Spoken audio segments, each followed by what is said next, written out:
Orange County, California, well known for its wealth, entertainment, and active lifestyle.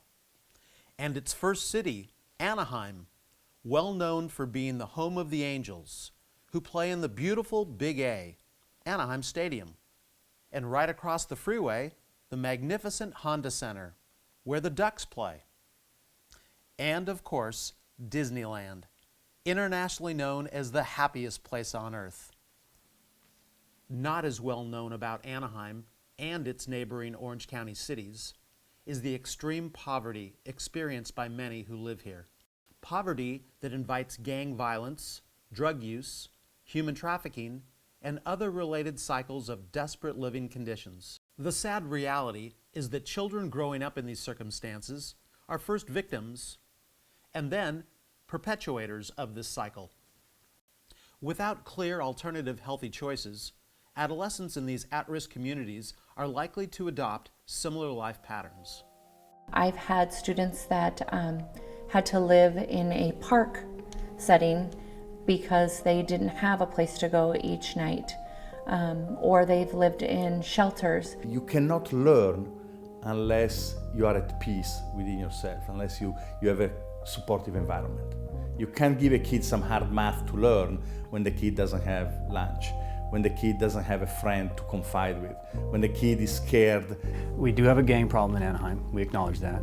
We have about 35 street gangs in Anaheim comprised of about 2,500 gang members. We can spend all day doing our best to bond with them and to teach them, but really additive services that come in and really teach the kid what it's like to be excited, to be enthusiastic, to explore things we couldn't possibly afford to do. You know, to have fun with music or baseball, or to, you know, learn arts and crafts and have maybe a camp experience, to be a kid. You know, those are things, lots of our kids are latchkey and they don't have that opportunity to have that exploration. The goal of all of the programming is to get mentors to work with children and to get the mentors to expose those children to what they could become. One of the things I really like about Higher Ground, and what you see is that these younger people can mentor kids that are even younger than them. And so now you have elementary kids who can be supported by high school kids. And they actually sit there and play with the kids. That was the main thing right there. They play with the children. I couldn't believe that. The other programs, they kind of tell you, okay, do this and that, and let them go out on their own, and they start arguing, and you know, then it gets really bad. But here, they're playing with them. This gave him the opportunity to be part of a group, to fit in, to just be himself and just open up and let people in. It was really great. My son is a totally different child. And maybe 15 years from now, that child looks back and says, I remember when such and such told me that or did that for me. And those are the kind of game or life-changing things that go on here, I think, at Higher Ground.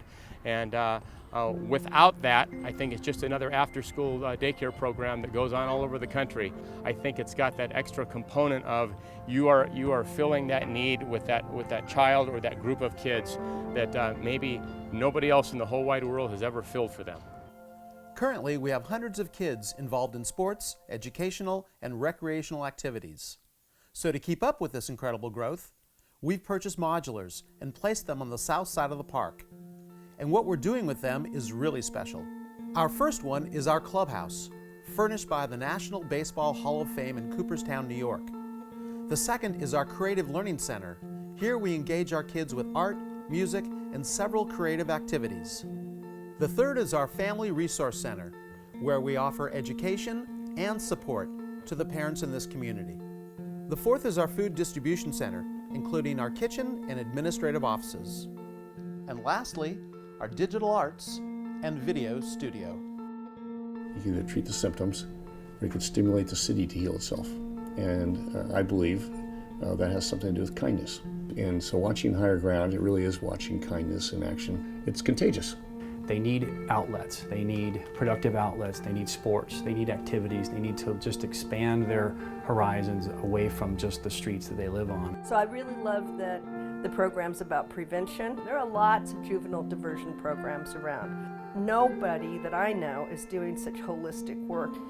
Everything from feeding youth to having after-school activities, playing ball is really important for making it a place kids want to be. We want the kids to know that they have a choice, you know, that I don't have to live like this, so I can be healthier, you know, that I can be whoever I choose to be if I work hard at it. I don't need everybody to come to Chapman, but what I like to see is to have these kids have an opportunity to go to college. If you said what's higher ground, well, that depends on what the need is, and tomorrow there may be something different that this community needs. And I think the beauty of higher ground is it seeks the next level and will continue to fill that need based on what's presented in our community and what the kids and families are asking for.